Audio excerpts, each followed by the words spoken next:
Yamama Fabo. Yamama Fabo. Yamama Fabo. Yamama Fabo. Yamama Fabo. Yamama Fabo. Reverend Blake. Yamama Fabo. I'm a farmer. I'm a farmer. You are welcome. You are welcome. You are welcome. Reverend Blake, welcome to you. You are welcome. You are You're my father, father. You're my father. You're my father,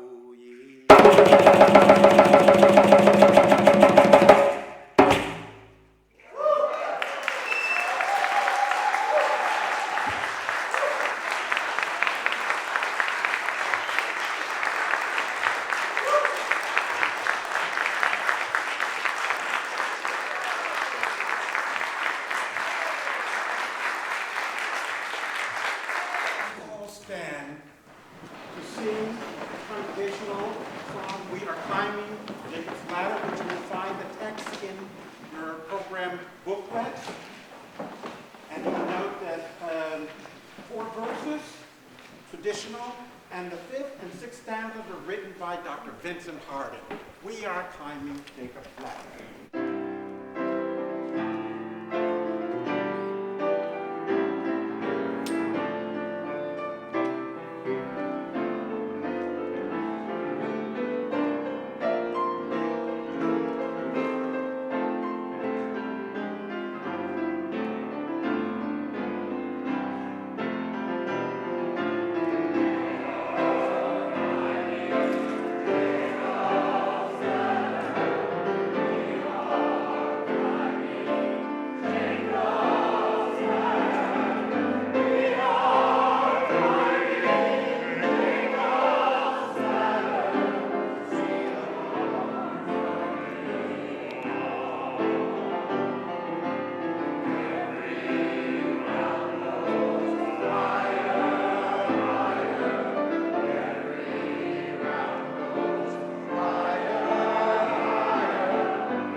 Of creation, she gave birth to all things.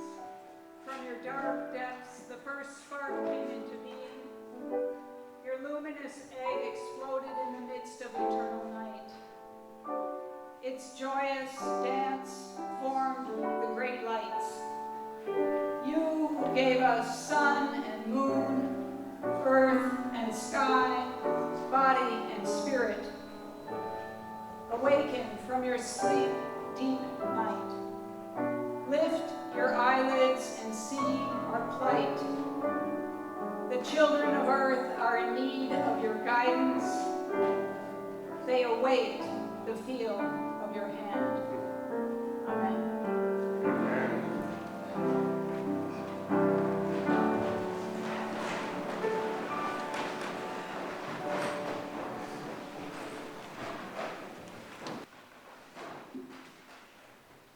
Good afternoon.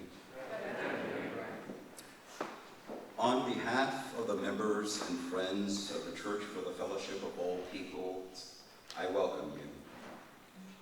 Welcome to our 75th Jubilee anniversary and our 24th Howard Thurman Convocation.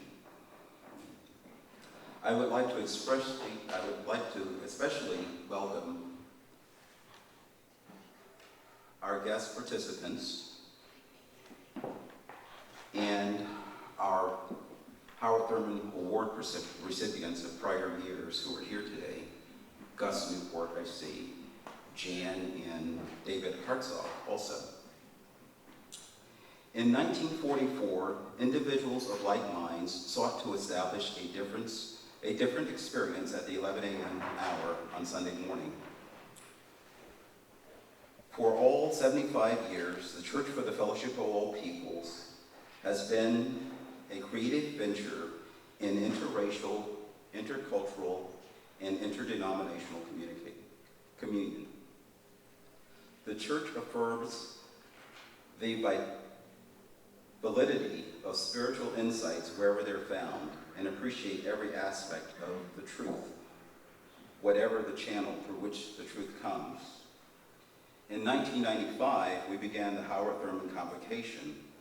The Convocation is a forum for strengthening our resolve by applying insights of the Spirit to contemporary questions and issues.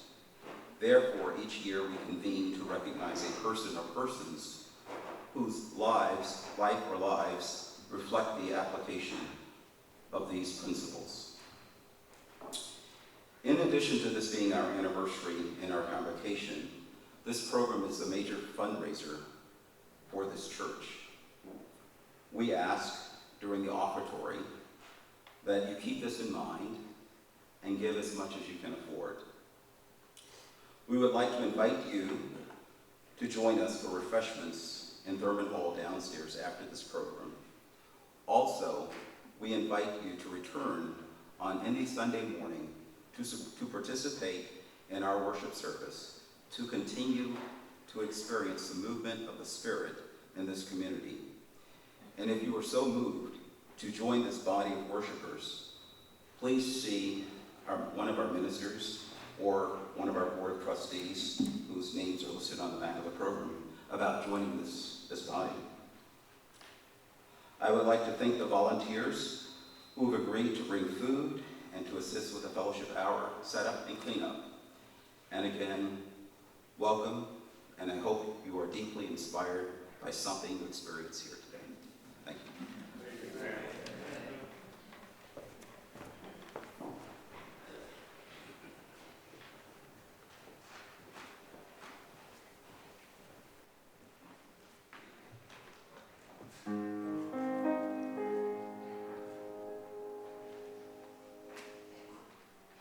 Lord,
continue this service because I've been fed so well already by the music.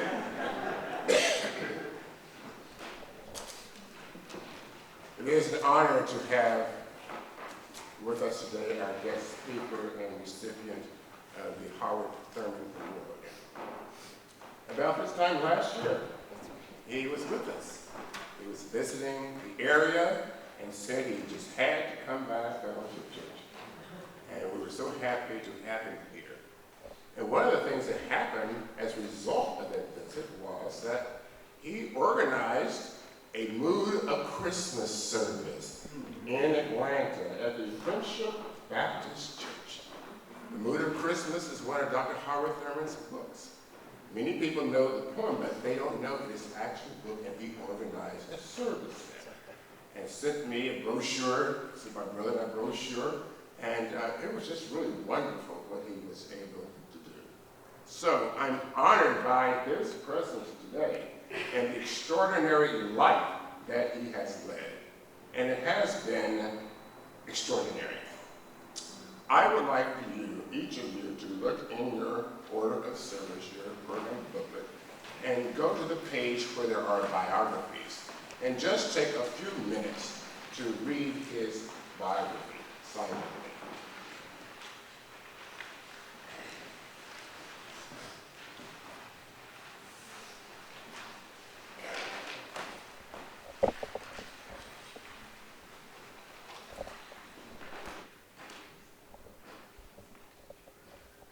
And I realize that the information there is only a sketch of his extraordinary life.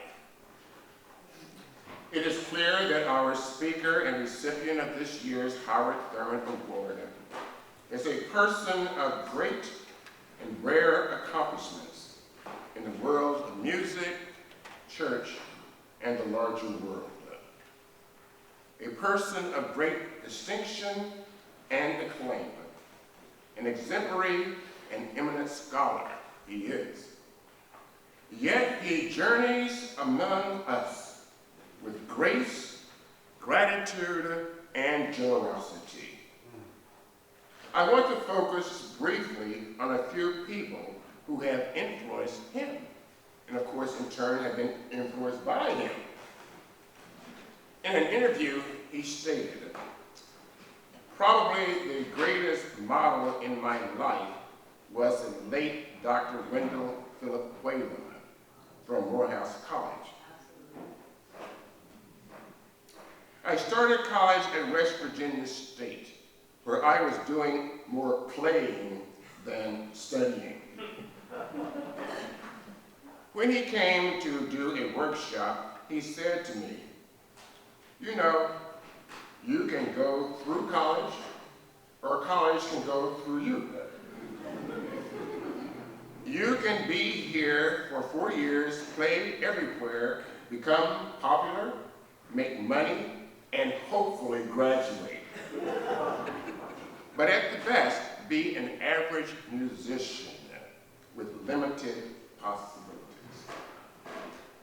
He said later, our guest speaker, "A semester later, I transferred to Morehouse College in Atlanta. And there I started to mature musically and develop a passion for the organ.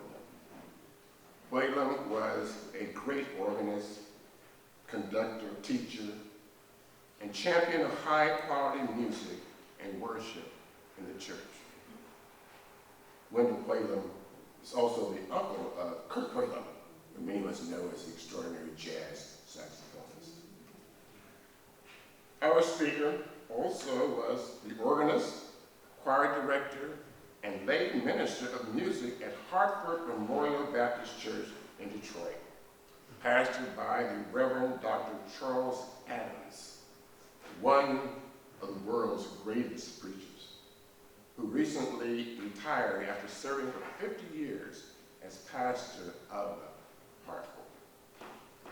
Out of his own resources, Dr. Adams arranged to send our speaker annually to Harvard to do some independent study in theology and issues of diversity in worship. He also served as organist at West Hunter Street Baptist Church in Atlanta, pastored by the late Reverend Dr. Ralph David Abernathy. Yes, best friend of Dr. Martin Luther King Jr. and co-leader of the civil rights movement. At the same time, he was also the associate organist and choir director at the Ebenezer Baptist Church. You really got it down. Formerly co-pastored by Dr. Martin Luther King Jr. Our speaker said, "As a matter of fact, King's father was still alive when I was there. I'll never forget when they announced one Sunday that I was leaving Atlanta to study at the University of Michigan. After the service, Daddy King came up to me and said, 'Where is the church going to find someone to play?' I said, 'Surely they'll find someone.' And Daddy King said, 'Well, son, I'm going to tell you something I want you to remember.' He said, 'My son Martin loved that song. If I can help somebody, my living will not be in vain.' He said, 'You understand that even Martin knew he couldn't help everybody, and not even everybody in this church. But in life, you learn to help somebody and lift back to grab someone else as you go. Don't ever forget that.' And our speaker has not forgotten that. We are honored to have as our speaker and recipient of this year's Howard Thurman Award, Dr. James Hammond.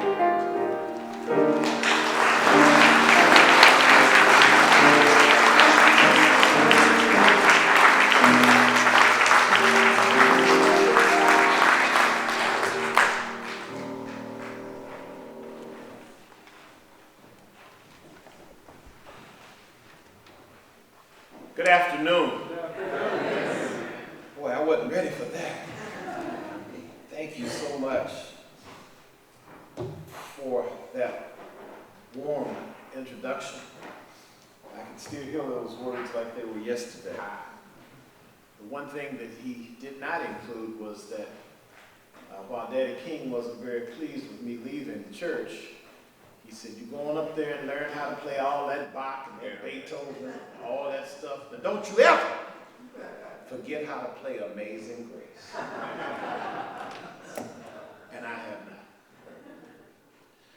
Thank you, Dr. Dorsey, for the invitation to participate in this august 24th Howard Thurman Convocation and celebration of the 75th Jubilee anniversary of the Church for the Fellowship of All Peoples.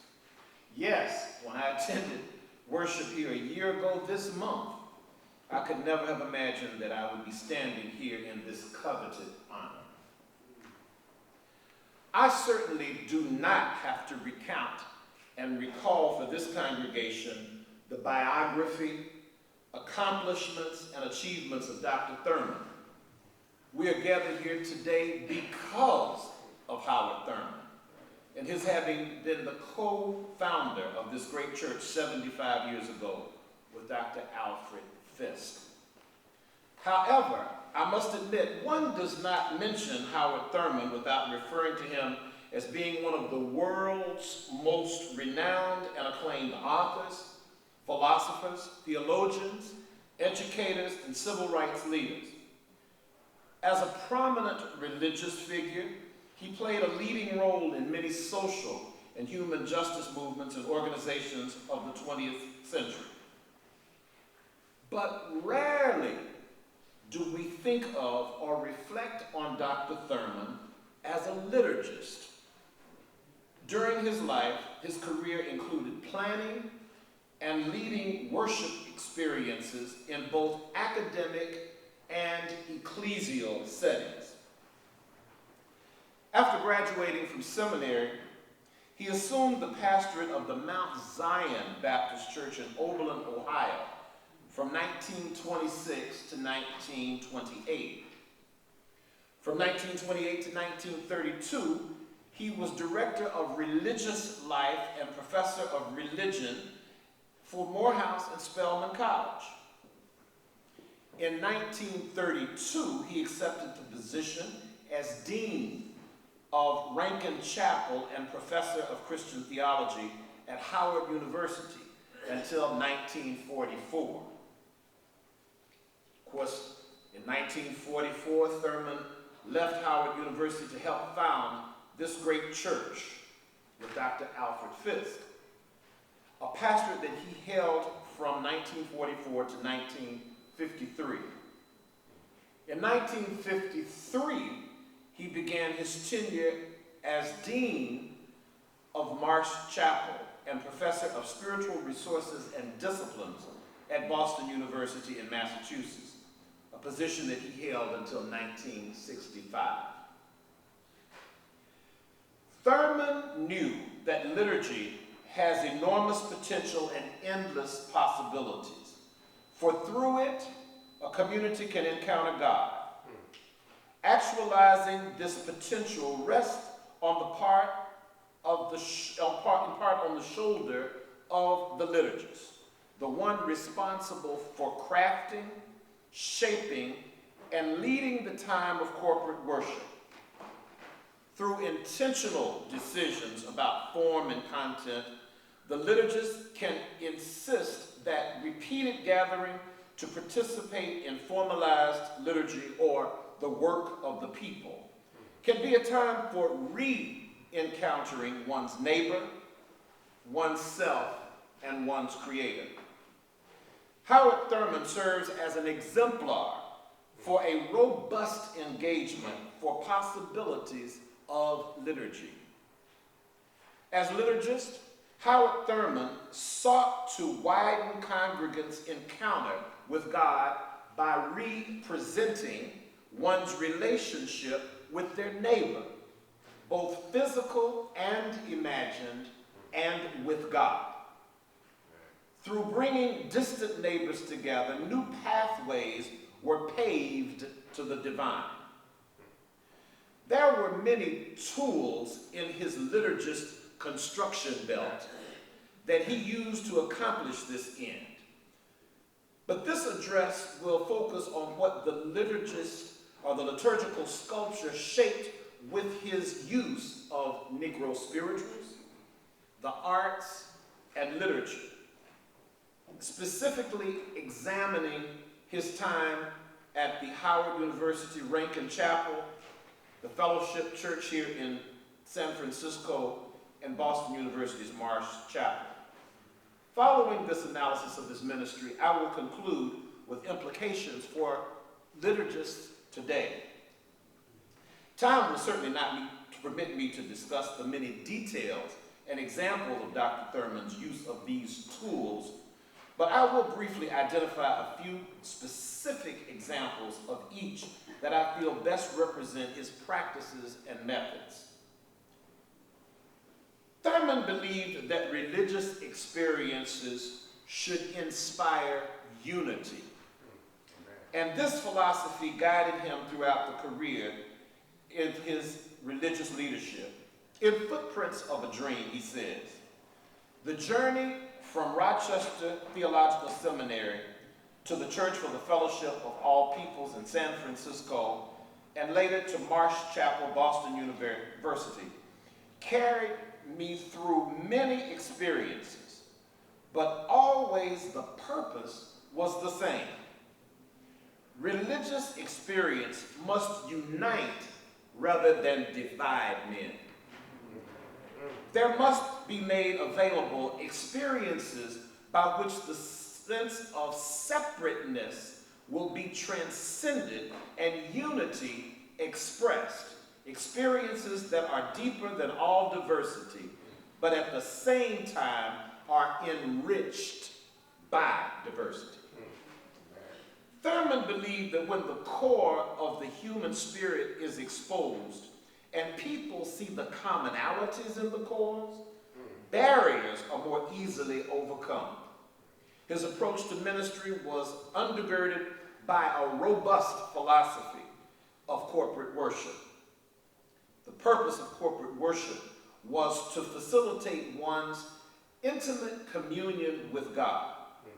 He said the tidal wave of communal fellowship which he experiences in the congregation casts him up to the surface, and he stands there alone. In gathering in community, one becomes more aware of oneself and one's God. One was freed from all particularities that were not irreducible to oneself, including belief systems, being Unitarian or Trinitarian. Once freed from these particularities, one is able to encounter the creator of one's spirit, God. Let's look at his use of Negro spirituals, many which have filled this sanctuary this afternoon.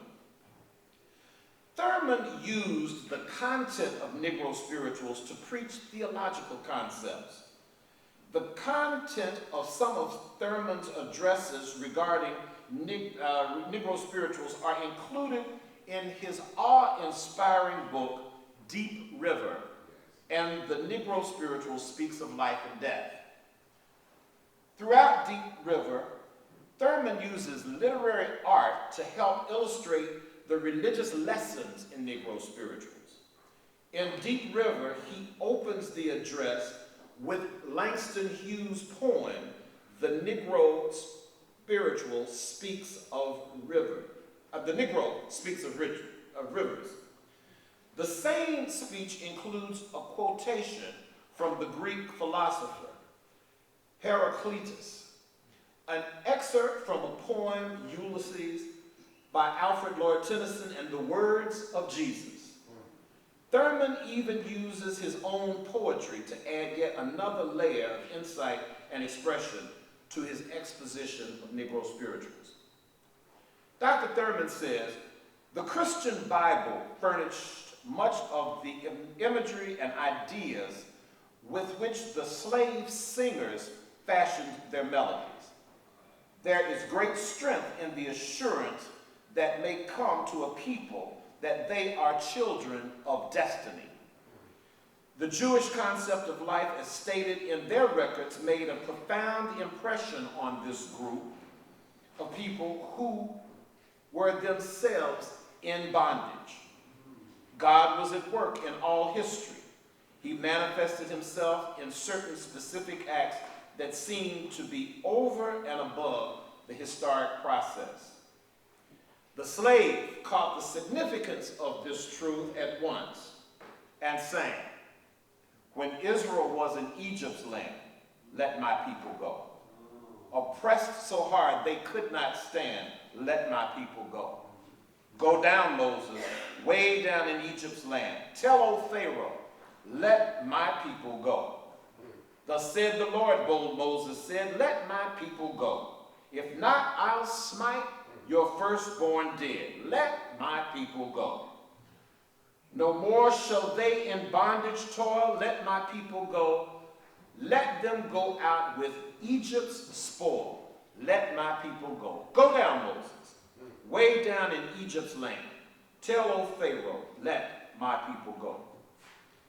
In one of my favorite chapters, A Bomb in Gilead, Thurman says, "The peculiar genius of the Negro slave is revealed here in much of its structural splendor. The setting is the book of Jeremiah. The prophet has come to a Dead Sea place in his life. Not only is he discouraged over the eternal events in the life of Israel, but he is also discouraged over the events in the life of Israel.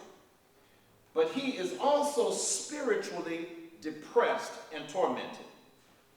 As a wounded animal, he cried out, "Is there no balm in Gilead? Is no physician there?"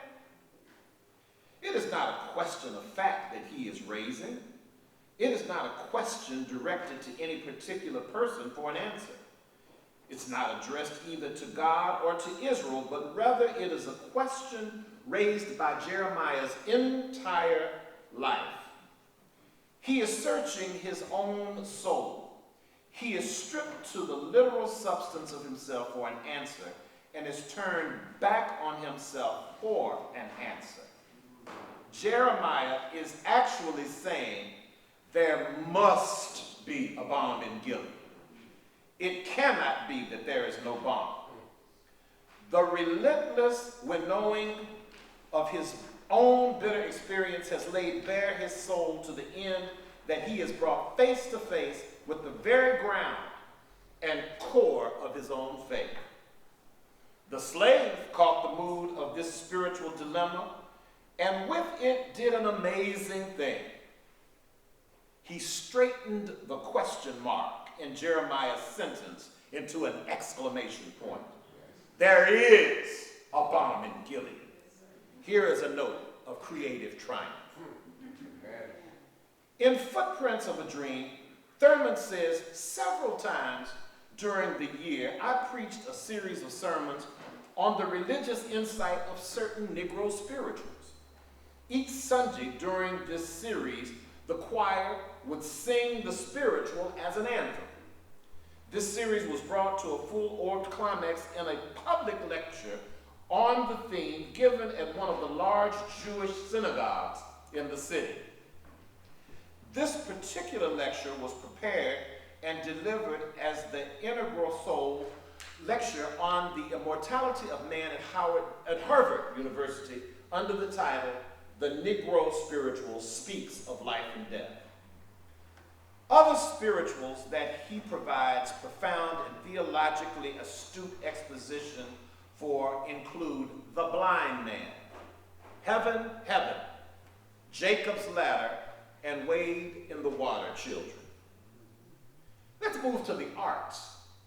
Howard Thurman used art in the life of the formal liturgy of Rankin Chapel at Howard University and at the Fellowship Church to draw congregants into a spiritual experience that exposed and dismantled the lines of division, separating them from the visible and invisible neighbors.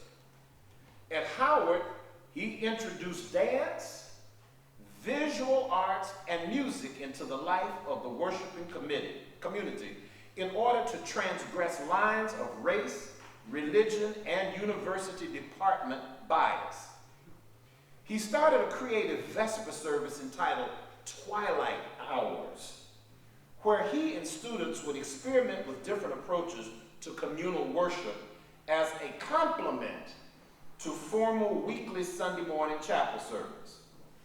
Fully aware that he was serving a predominantly black Protestant institution that regarded dance only as art and entertainment, not as a form of worship, he invited a white Roman Catholic dance instructor from Baltimore, to whom he had been introduced by his wife, Sue, to enter that space and offer worship to God in her own way in a solo dance vesper.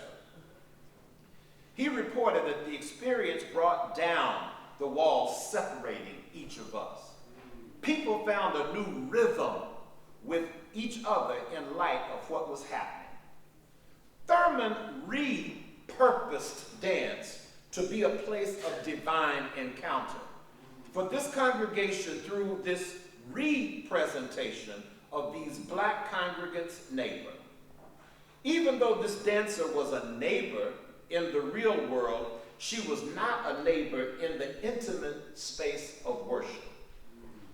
Thurman made her a physical neighbor by incorporating her into the fellowship which brought people before God in a newfound way, enlarging their sense of their humanity and their God. In his autobiography, With Head and Heart, he admits one of the most daring of these twilight hours was the introduction of dance as a spiritual ritual. This was a hazardous experience because the general attitude toward dance was that it might be art, but it was also entertainment.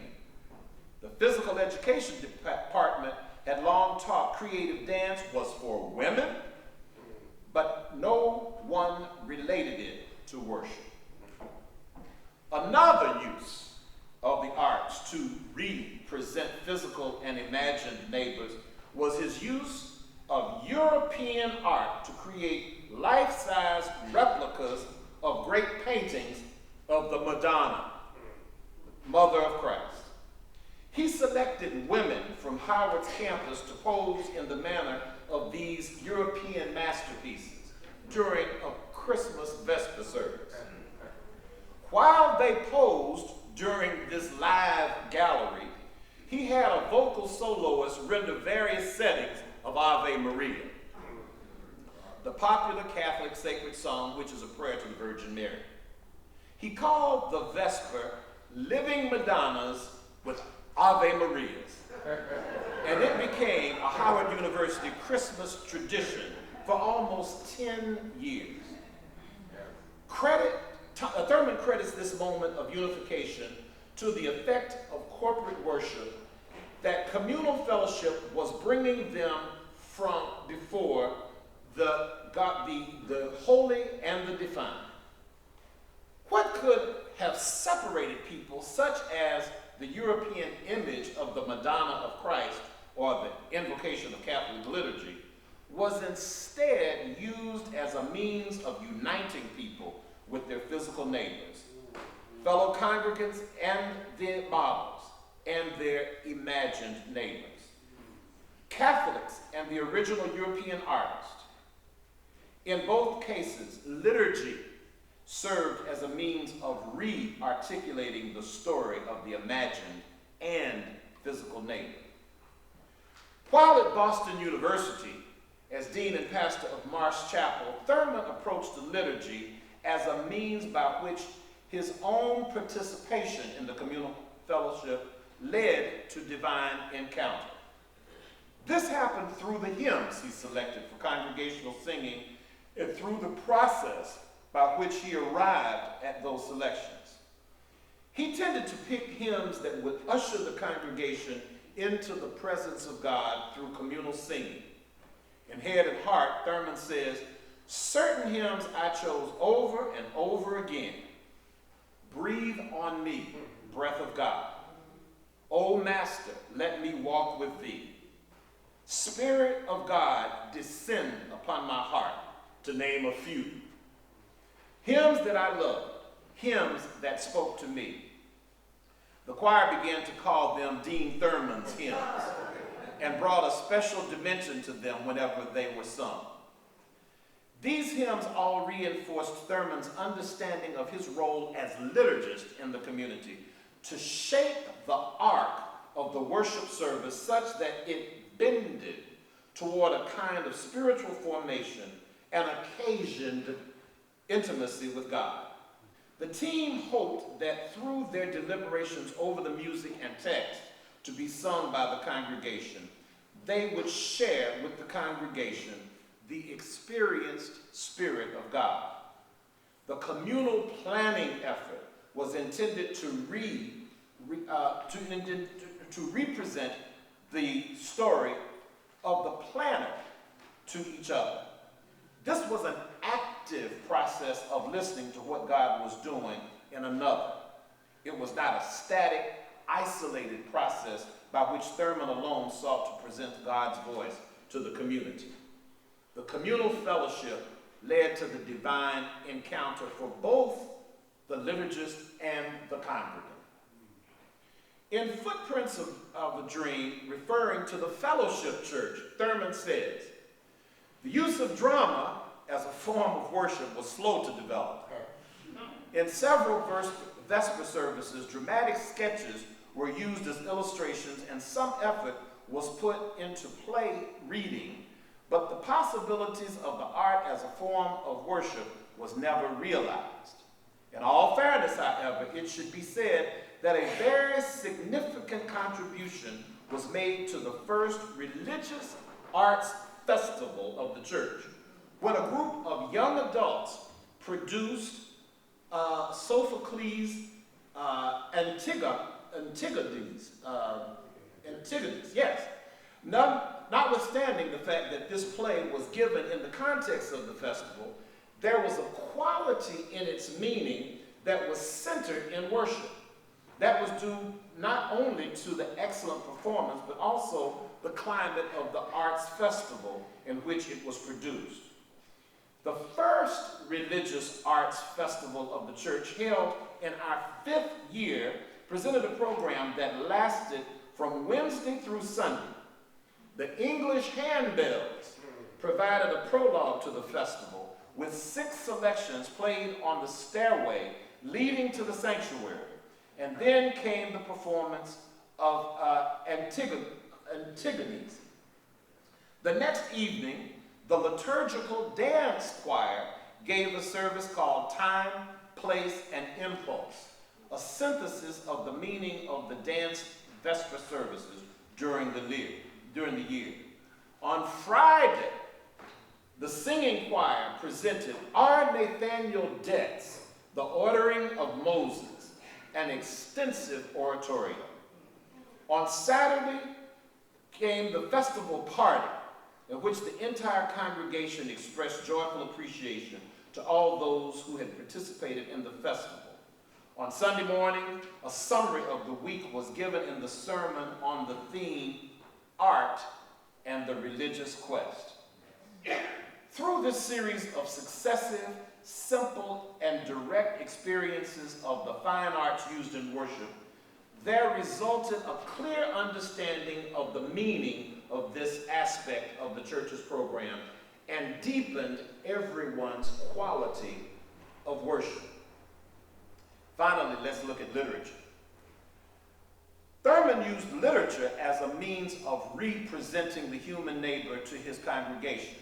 For instance, at the fellowship church, he would often preach from non-biblical texts, which were written by neighbors far different than the biblical neighbors to which Christians were probably most familiar.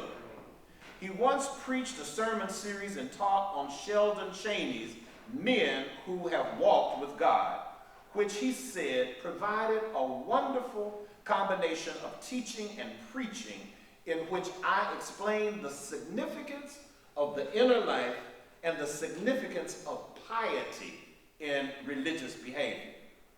After such a sermon series, the book itself was used as a text in a weekly study group for 8 or 9 weeks. Thurman used the literature in his service to function as a means of showing the congregants that God's Spirit is working in all places, not just in church. Several other books were used in group studies, such as Rufus Jones' Studies in Mystic Religion. He was not afraid of commending to them the works of neighbors who did not have the sacred state of biblical authors or status. But in doing so, this conditioned his congregants to see their neighbors in the world outside of religious traditions through a lens of deeper solidarity. Thurman said, occasionally someone asks, how can all these faiths work together? How can they become reconciled when many denominations of the same faith cannot? One answer would be likened God unto a diamond with many facets. No matter which facet one sees, the diamond still is a diamond. The Spirit of God may be revealed in many ways. Each is a facet of truth and a facet of his being.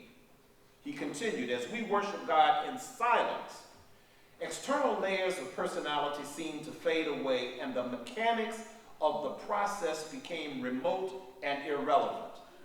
As we moved into the conscious awareness of irreducible element of self at our centers and identified with this, our consciousness expanded until it became all-inclusive. Time stands still. The past and the future are wedded in the now. There are no Christians, Jews, Buddhists, Muslims, or Hindus as such. Only children of God joined together in his presence in a moment of high celebration.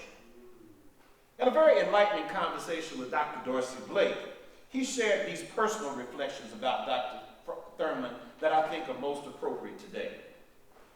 Thurman orchestrated worship as complete, grand, profound meditation, including meditation music, reading, silences, and spoken word from him.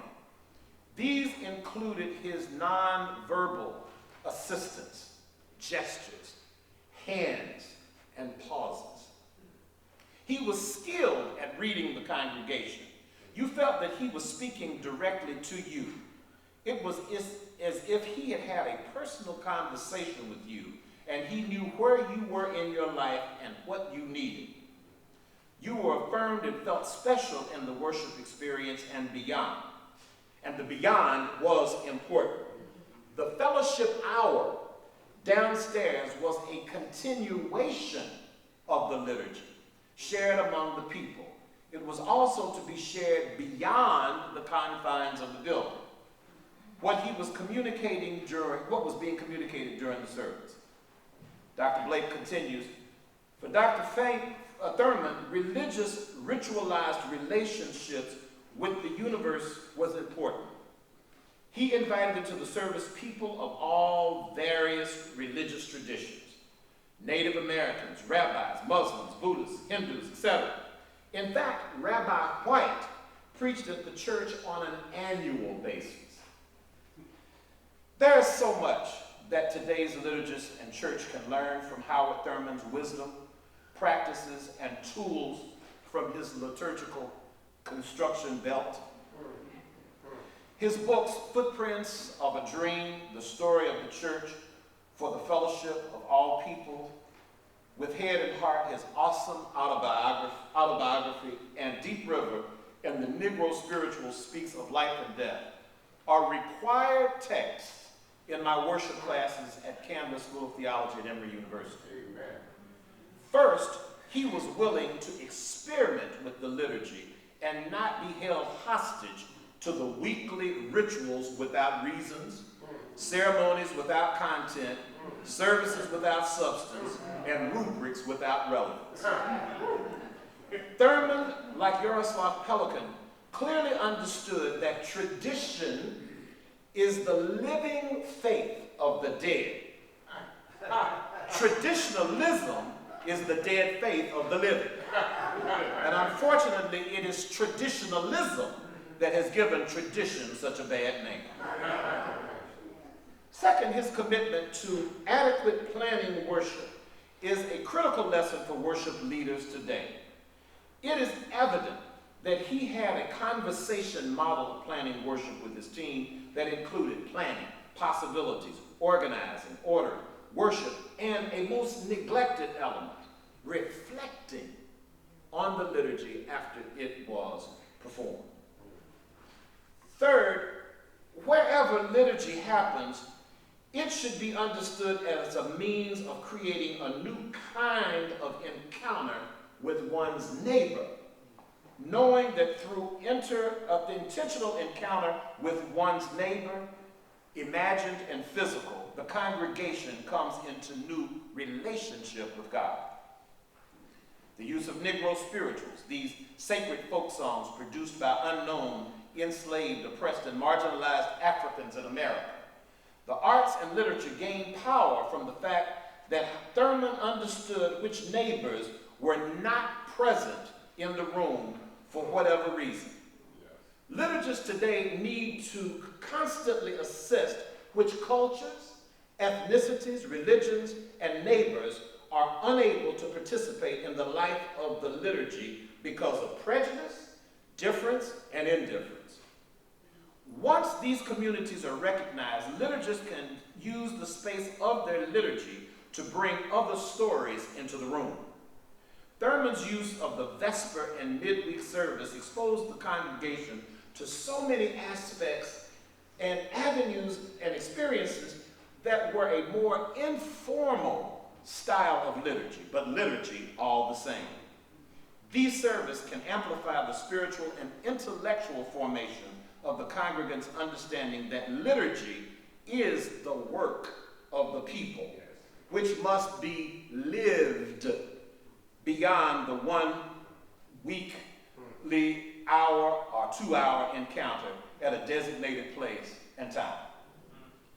Thurman remains a model to me as I teach and strive to diligently put into practice as a liturgist and a professor of liturgy, and that is that things that are eternal don't have to be everlasting in worship.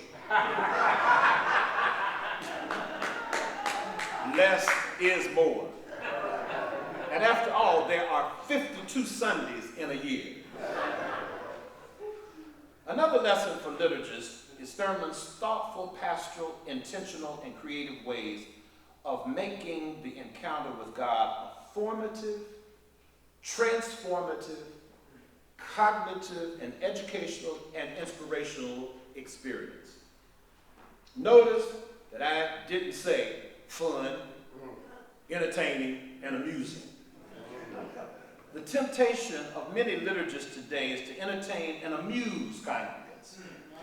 A.W. Tozier reminds us that congregations that have not been taught to worship must be entertained. And those who lead the worship must provide that entertainment. How sad. In conclusion, I hope that this address has added a new dimension to the unique genius, accomplishments, and accolades of his incredible achievements, and that is Thurman as an exceptional, preeminent, and unparalleled liturgist through his use of Negro spirituals, the arts, and literature. Thank you so much.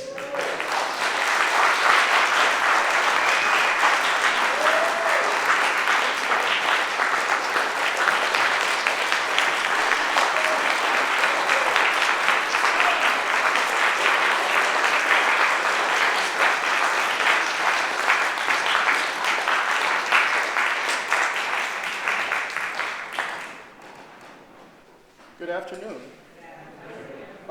the trustees, I'm here to provide you with a bit of insight as we approach our offertory. And we'll start with invoking a few names and words.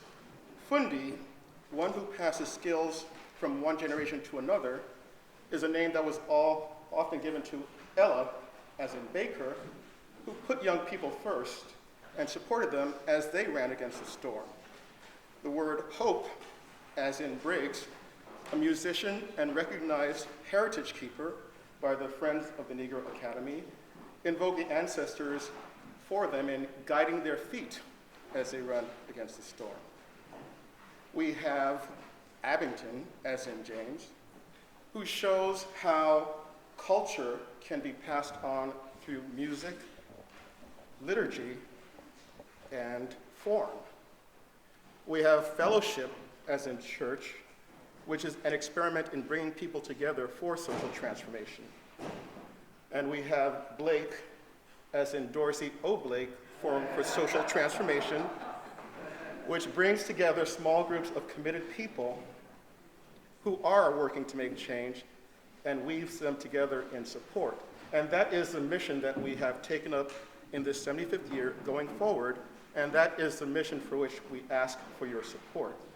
So we want to continue to bring the past into the present and prepare to hand over the reins of the future to any young person that will meet us. So please, give with intention and give freely in supporting us and this small and mighty church in this essential work of social transformation. Give freely.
Never knowing who we would be, we express appreciation for everyone who answered the call today and in the days to come to make this world the beloved community beginning right here. Amen. Amen.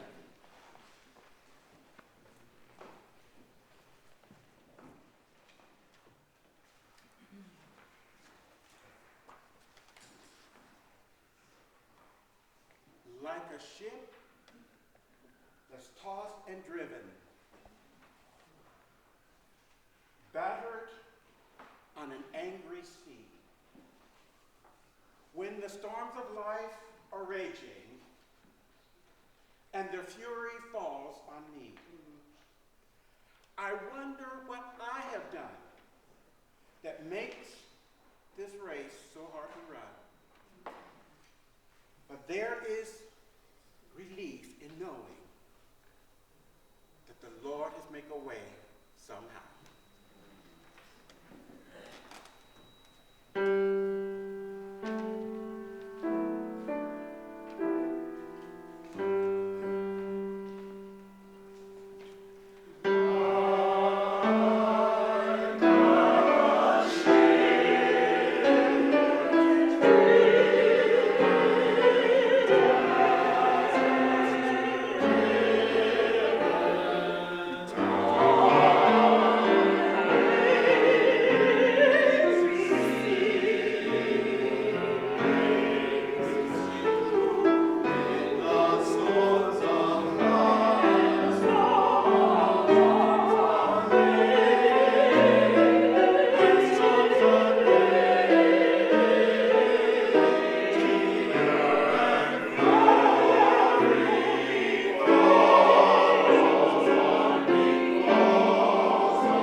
Before the presentation of the award, I would like to personally thank this lovely group of singers who have come from different parts of the Bay Area, having torn themselves from their other obligations to come and celebrate with us. They learned this beautiful but highly complex choral piece in 1 hour on a Saturday morning. Amazing. It will always be in my heart. Thank you.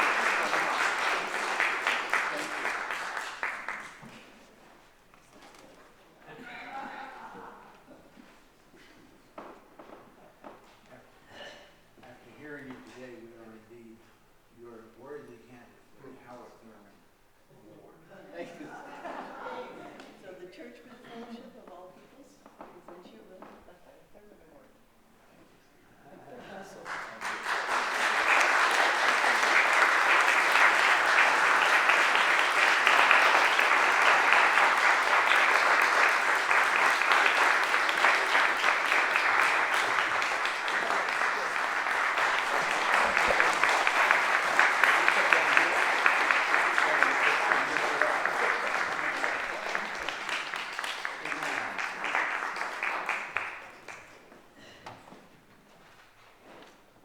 I entered Morehouse College in January 1980, a couple of years after the death of King Uzziah.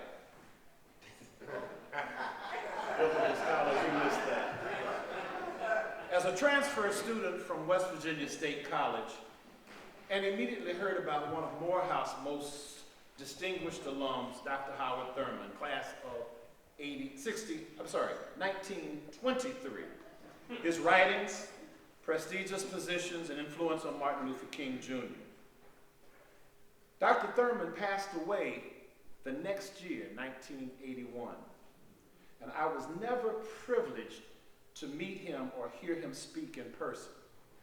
Throughout my years at Morehouse, I constantly heard stories, quotes, and was assigned many of his books, the first of which, Jesus and the Disinherited, which was life-changing and more enlightening for me as an undergraduate student than I expected.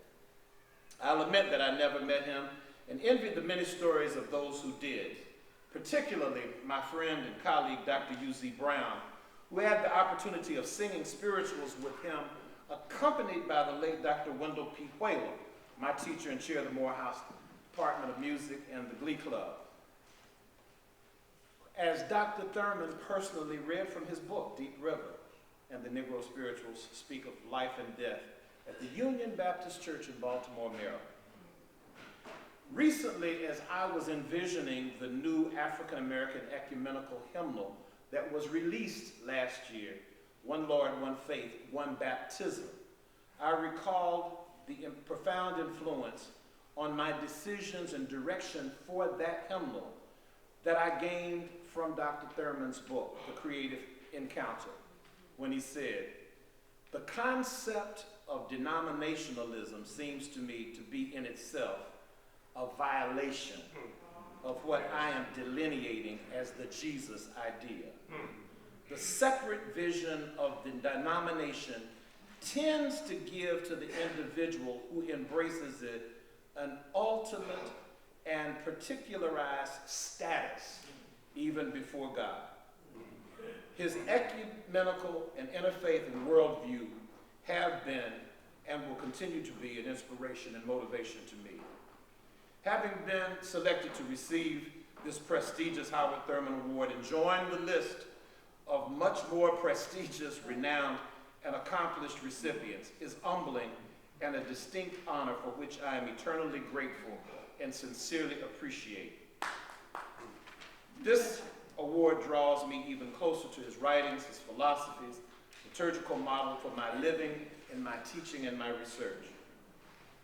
And I must pause to say how absolutely honored I am today that while my family could not be here, I am joined by my San Francisco family, and I will ask him to stand, the Reverend Dr. Amos Brown, pastor of the historic Third Baptist Church, and Deacon Anthony Wagner, who are present here today. Would you please stand?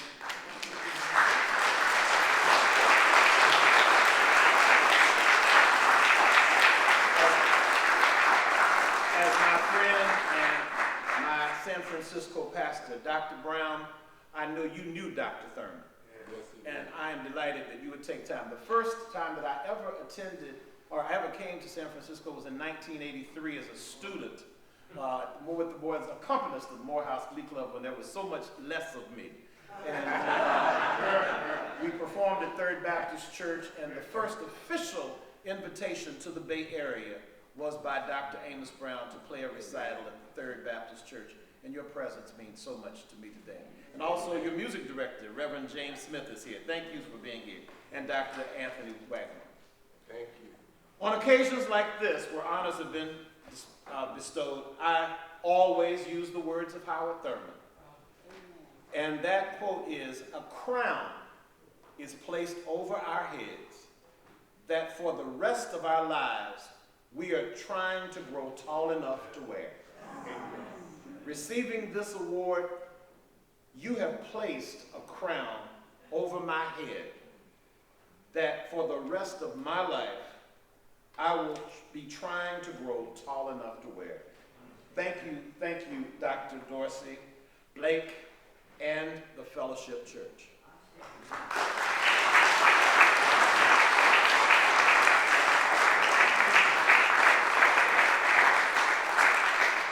I want to thank Dr. Abington for his brilliant presentation.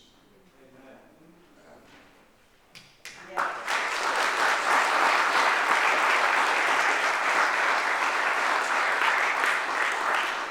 am so pleased that others will hopefully hear that address. I'm so grateful for the work you continue to do and the life that you continue to live.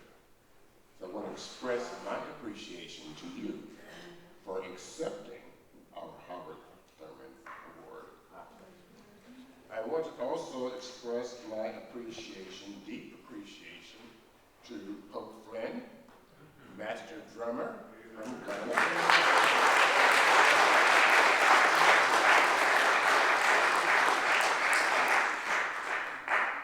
Pope Briggs, extraordinary.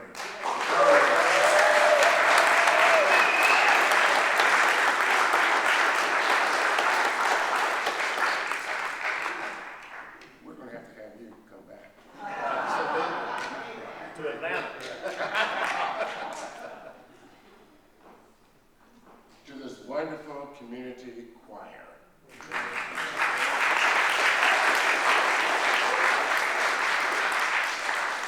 And to Dr. Carl Blake for organizing this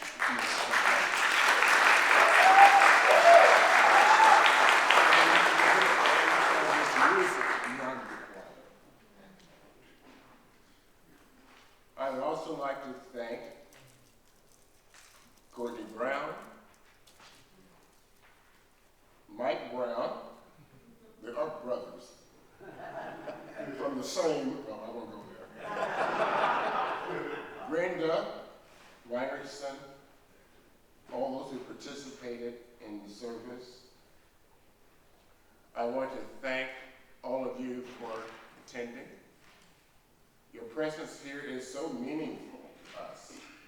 The warmth that you bring to the sanctuary is a warmth that is so important for us as we go forward. I want to recognize a couple of other people. I'm so happy to see you, Dr. Brown, and just so amazed that you were able to make it today. I also want to ask if there are any other ministers here. I would certainly like to recognize you. Yes, Reverend Portia Osborne. Thank you very much. Rose Vera, and of course, Dr.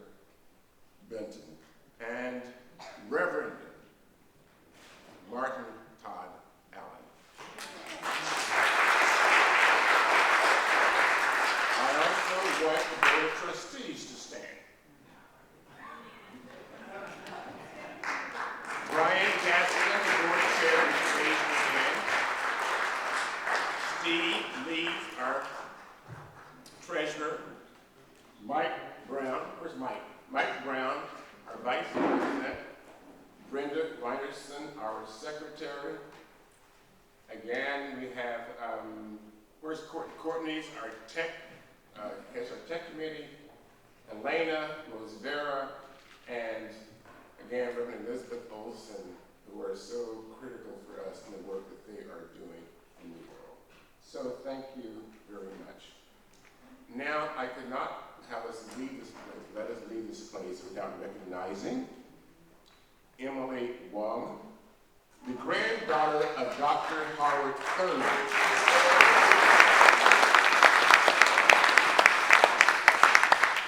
Philip Wong, the great-grandson of Dr. Howard Thurman.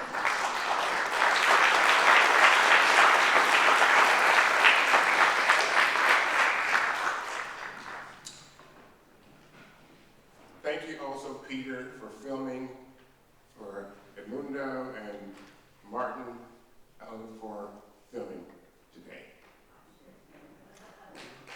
I don't know anybody else.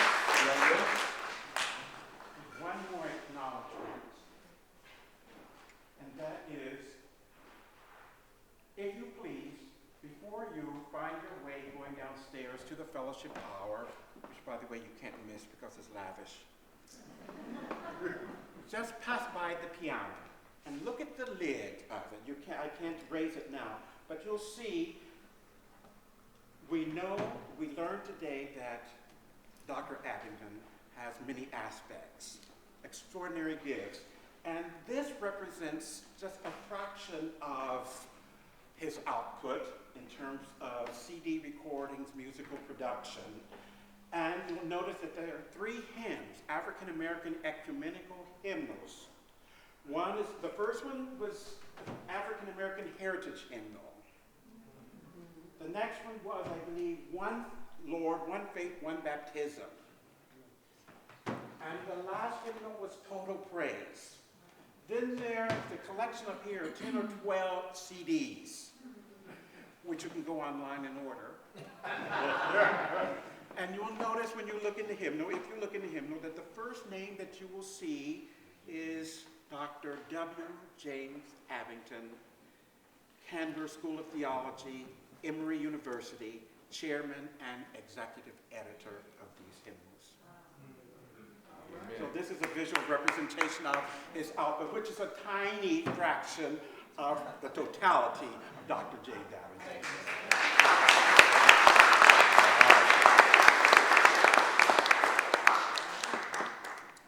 Is there anyone else that I need to acknowledge? Again, I acknowledge all of you for being here. There are other things you could have been doing on a Sunday afternoon. We're so pleased that you're here. I want to say one thing.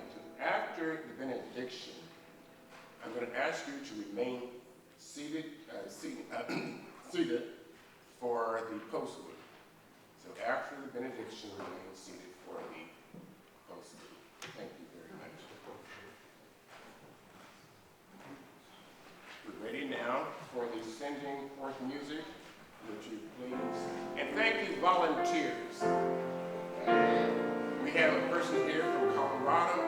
We have a person from Atlanta, which is standing. And we have one from Rochester, New York, who's downstairs.